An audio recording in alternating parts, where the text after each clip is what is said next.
Ya, selamat sore buat teman-teman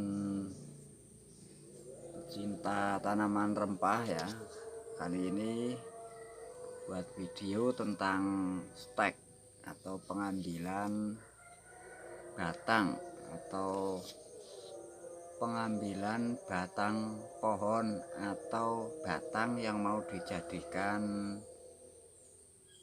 bibit. Ya, terutama di bibit sulur panjat. Ya, bibit sulur panjat itu diambil dari batang pohon ya, ini kemukus ya, batang pohon yang sudah mengeluarkan ranting buahnya seperti ini ya. Nah, itu namanya bibit sulur panjat atau pangkasan atas ya. Itu hal pertama. Yang kedua, mengenai ideal ruas ya. Idealnya adalah 1, 2, 3 hingga 4. Itu ideal ruas. Bisa saja tunggal, bisa saja ganda, bisa 3, bisa 4. Nah, nanti akan saya jelaskan. Ini tidak mungkin akan dibuat ruas tunggal semua ataupun ruas ganda semua, 3 semua. Jadi untuk memaksimalkan hasil atau mengirit daripada stek ini ada triknya ya, ini ada triknya. Nah, itu yang kedua. Yang ketiga, warna ya, patokannya adalah warnanya masih hijau ya. Ini turun sedikit nggak masalah, cuman saya tadi sayang aja buat diambil lebih turun lagi, jadi ini masih bisa turun lagi ya. Intinya warnanya masih hijau. Hijau itu ada 3: hijau tua, hijau muda, hijau sangat muda. Nah, sebaiknya yang hijau sangat muda itu nggak usah dipakai. Nah, dalam tingkatan pertumbuhan atau hidup dan tingkatan hidup ke depannya itu paling maksimal yang hijau, tidak terlalu tua, tidak terlalu muda, seperti ini. Ini apabila nanti sudah hidup dan berhasil dan ditanam di lahan, ini akan sangat pesat perkembangannya. Bahkan saya sudah membedakan antara yang hijau tua dengan yang hijau muda ya. Nah, kemudian yang kemarin ada yang request ya, mungkin di video saya sebelumnya agak kurang fokus ya. Kali ini akan saya fokuskan lagi. Nah, terus selanjutnya pengambilan atau sebelum pemotongan itu dibaca dulu. Ya, memang di sini nggak ada tulisan, tapi harus dibaca. Akar tempel aktif, kosong, kosong, isi, isi, isi. Nah, ini namanya tulisan atau bacaan penyemaian. Nah, apabila kalian tidak bisa atau belum bisa membaca, maka kalian bisa saja kecolongan. Kalau patokannya hanya ruas, kalian buat 2 ruas, 1, 2 isi, potong di sini, otomatis 2 ruas lagi kosong. Nah, cara bacanya 1, 2, 3, 4. Kalau yang seperti ini mau tidak mau harus 4 ya. Pemotongannya miring ya, ini yang atas pemotongannya miring. Nah, Untuk yang bawah, ya ini yang bawah, ini tadi potongan dari pohon ya, itu juga miring. Nah, lebih runcing, lebih miring dari yang atas. Nah, seandainya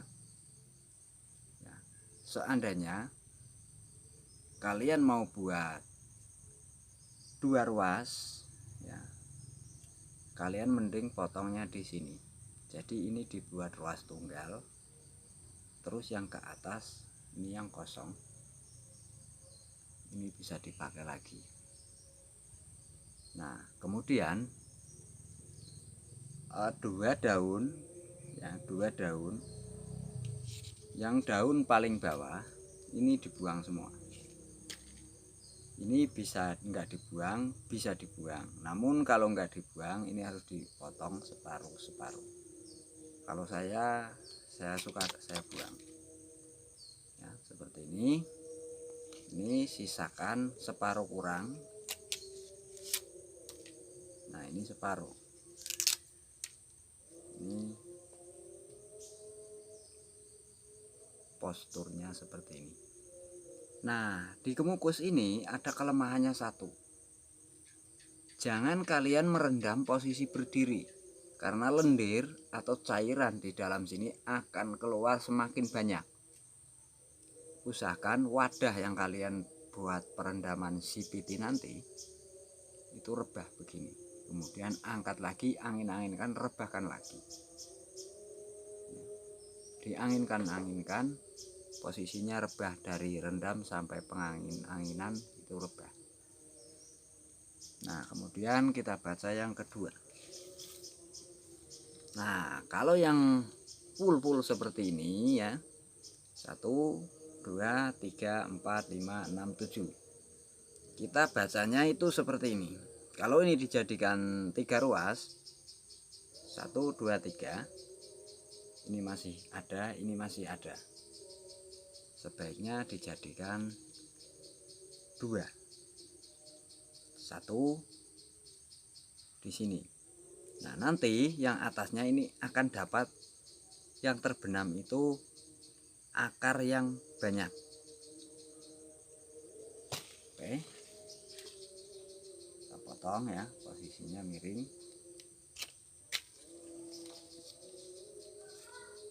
Nah, ini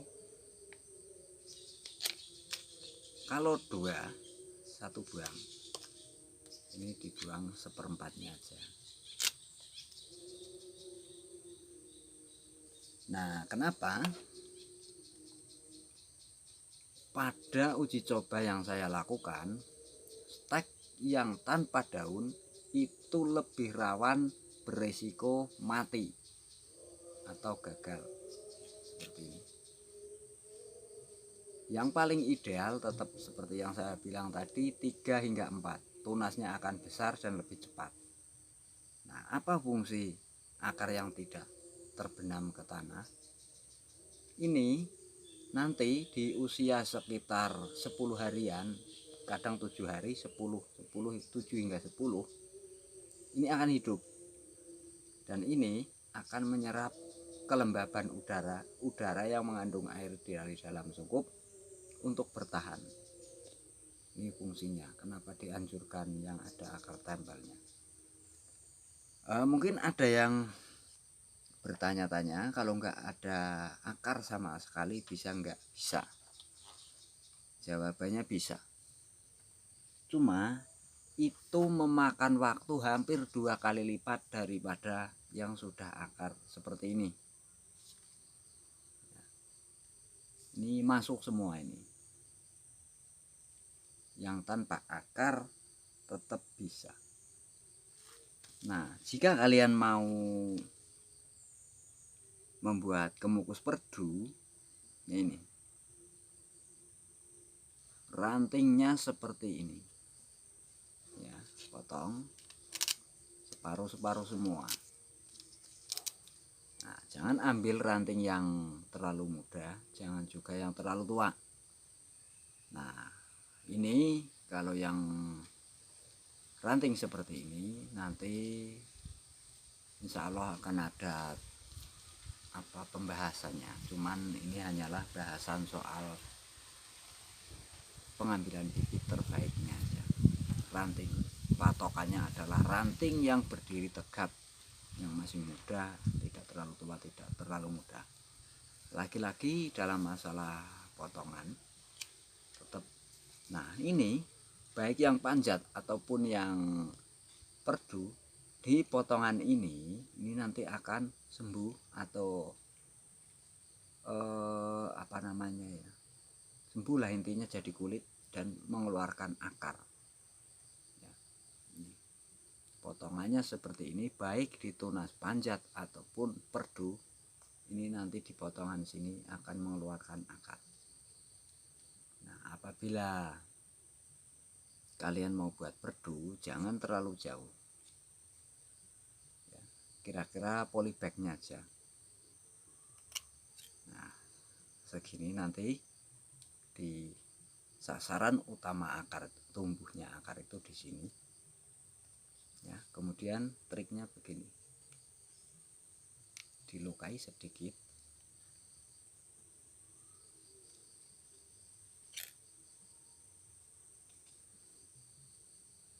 tapi jangan sampai patah.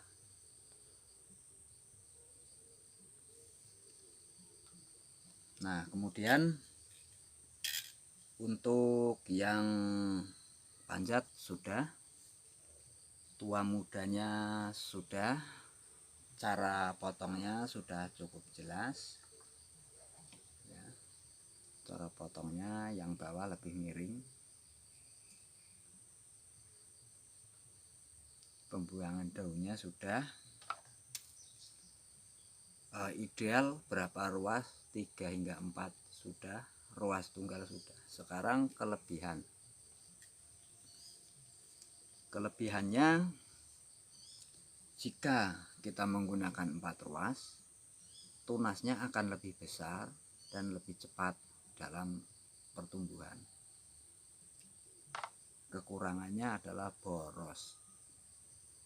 Apabila 2, maka akan lebih kecil, walaupun stek yang kita pakai ini besar.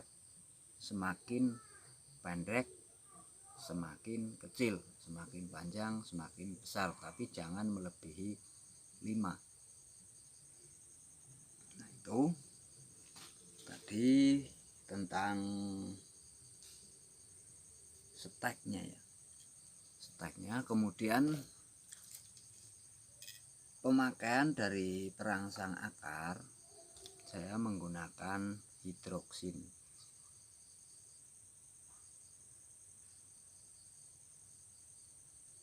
Hidroksin ini saya gunakan untuk 15 liter. Biasanya saya pakai tampungan air yang bulat itu ya.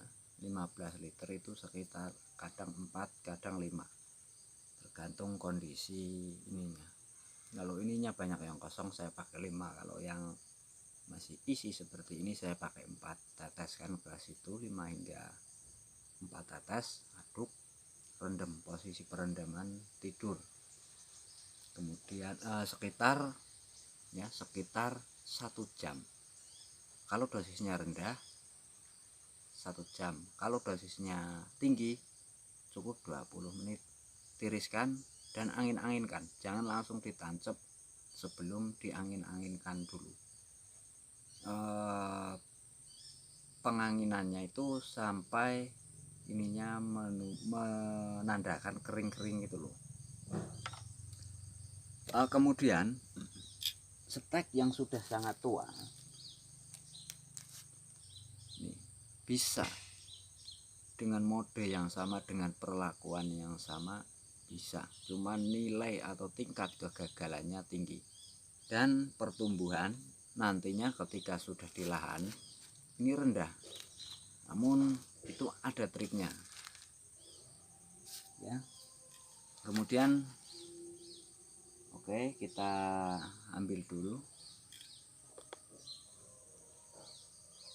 ya, yang sulur cacing ada 3 jenis.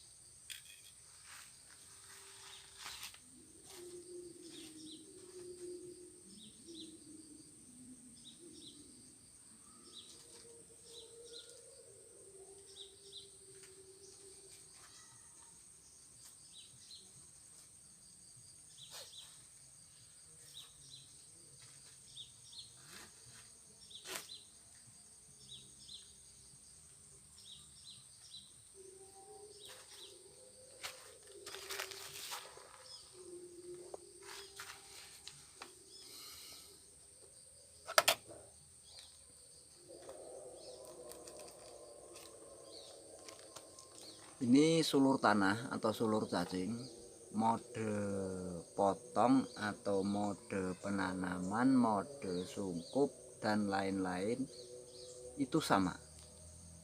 Cuman di sulur tanah seperti ini cenderung ruasnya lebih panjang. Jadi nggak bisa diukur dengan ruas. 2 untuk yang panjang, 3 hingga 4 untuk yang pendek.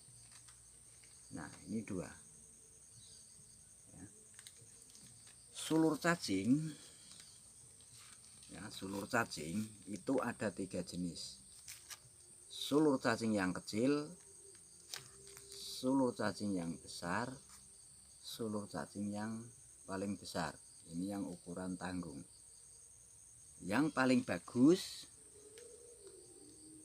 1 dan 2.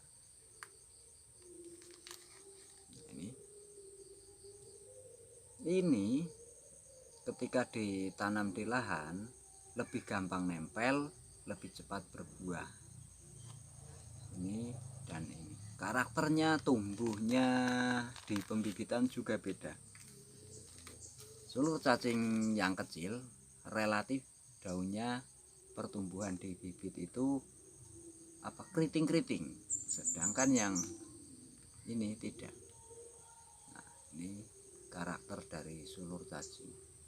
Cara tanam, cara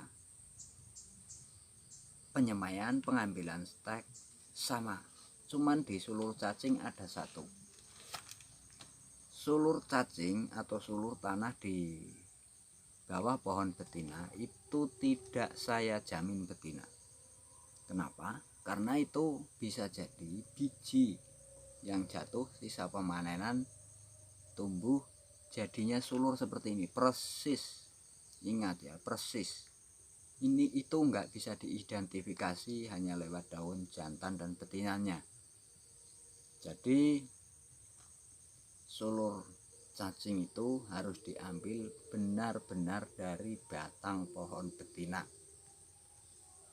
diurut sampai ujung dikumpulkan. Kalau cuma asal ngambil di bawah pohon betina tidak menjamin itu betina ya.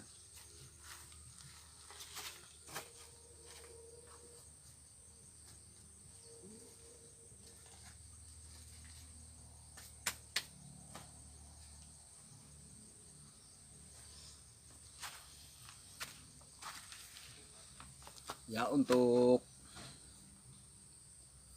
proses potong dan lain-lain, patokan pengambilannya hanya satu, warnanya masih hijau. Kalau bisa tidak terlalu hijau tua, tidak pula terlalu hijau muda. Asal masih hijau itu masih dalam kategori layak untuk dibibit ya, seperti itu. Yang kedua, posisinya potongan miring ya. Yang ketiga, daun dari bawah sedikit, atasnya lebih banyak. Terus untuk posisi apa tadi ya, perdu ya, miring, ada cowekan dikit daun seperti ini. Untuk 2 ruas sisakan 1 daun, buang 25%-nya. Nah, itu tadi penjelasan dari saya tentang kemukus atau cara pengambilan stek terbaik untuk bibitnya seperti itu ya. Jangan lupa like, komennya, dan subscribe-nya saya tunggu untuk beri semangat saya ya. Saya balik layar dulu mengenai sungkup, silahkan disikan ya. Nah, itu sungkupnya seperti itu ya. Kita itu gambarnya.